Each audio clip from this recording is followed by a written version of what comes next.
Bom, a gente comemorou o setor agro brasileiro, todo mundo ficou muito contente com a aprovação do acordo Mercosul-União Europeia, mas aí teve esse banho de água fria que foi, na verdade, esse acordo será submetido a instâncias jurídicas ainda, fora ainda os parlamentos dos países, para analisar com a gente essas consequências e os desdobramentos. Eu converso agora ao vivo com o professor de Economia e Direito da FGV, Daniel Vargas. Obrigado por estar com a gente aqui já no finzinho, a tempo da gente poder analisar. Bom dia. Então, o professor Rodrigues ficou triste, ele entrou agora há pouco aí com a gente, falando que ficou meio chateado com essa história, porque isso pode levar mais 2 anos, né?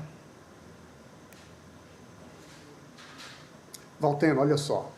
Neste momento, curiosamente, eu estou na França e acompanhei nos últimos dias, aqui em loco, as negociações, os movimentos sobre a aprovação do acordo União Europeia-Mercosul no parlamento.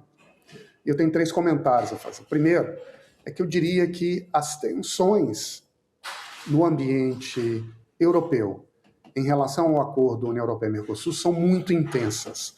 Há, de fato, muita resistência entre alguns grupos que são pequenos, mas muito vocais, sobretudo liderados por agricultores franceses. Segundo, essas tensões acabam cativando outros grupos de influência, porque o argumento é que a União Europeia estaria, ao aprovar um acordo comercial, sem necessariamente abrir espaço para os países vetarem a parte ambiental, ultrapassando seus limites de competência, e aqui na Europa há grupos mais ligados a uma certa direita radical, como se costuma chamar, que olham com um certo descrédito na postura de Bruxelas, da União Europeia, quando ela atua de forma excessiva, restringindo os espaços de ação dos Estados nacionais.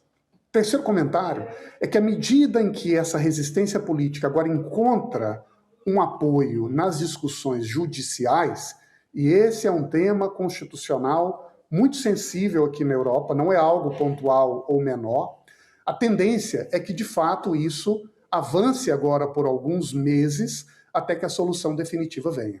Moral da história, Valteno, colocaram a água no nosso chope, por assim dizer.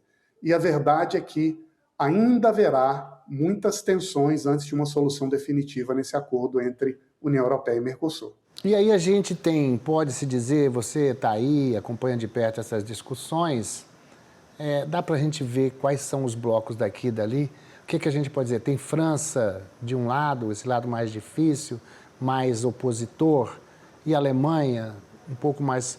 Quer dizer, se é que é possível dividir, tem mais países, mas assim, esses 2 países lideram blocos opositores? Ou de pontos de vista diferentes? Sim. Né? Sim. Se nós olhamos do ponto de vista nacional, os 2 extremos são, de um lado, França, de outro, Alemanha, junto com Espanha.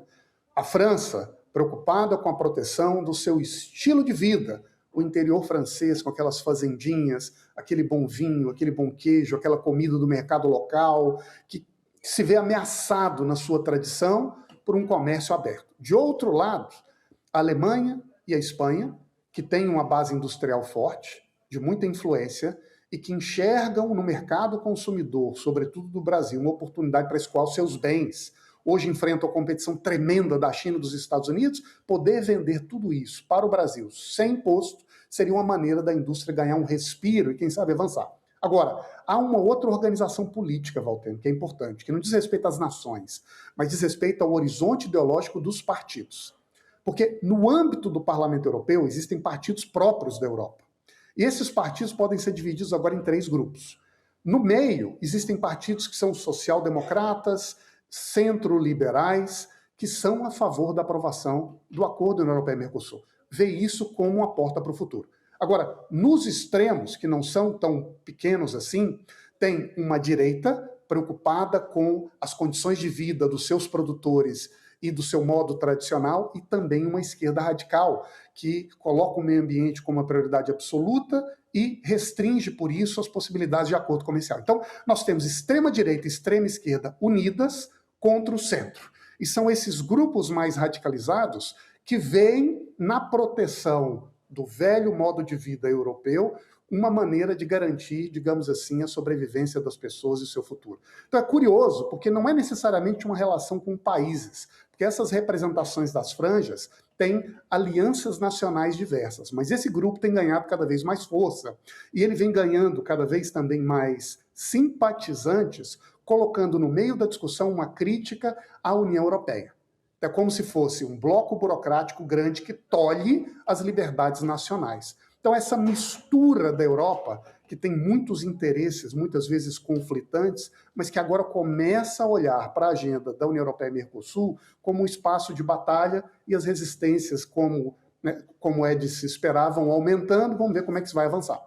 Bom, eu queria conversar mais com você, mas o tempo está terminando aqui. Eu não sei se aí já está na hora do almoço, se você já comeu aí um bife bourguignon com um bom vinho aí da região de Bordeaux, porque enquanto não vem esse acordo União Europeia-Mercosul, a gente então bota aqui, dá para a gente botar nós dois aqui, acho que não dá para botar nós dois, né? Mas olha só, obrigado por você ter participado, gosto muito da França, estou com muita saudade de ir aí em Paris, bom trabalho para você, querido, e a gente aguarda você para fazer mais análises com a gente aqui. Obrigado e até breve, sempre uma honra e um prazer, Valtena.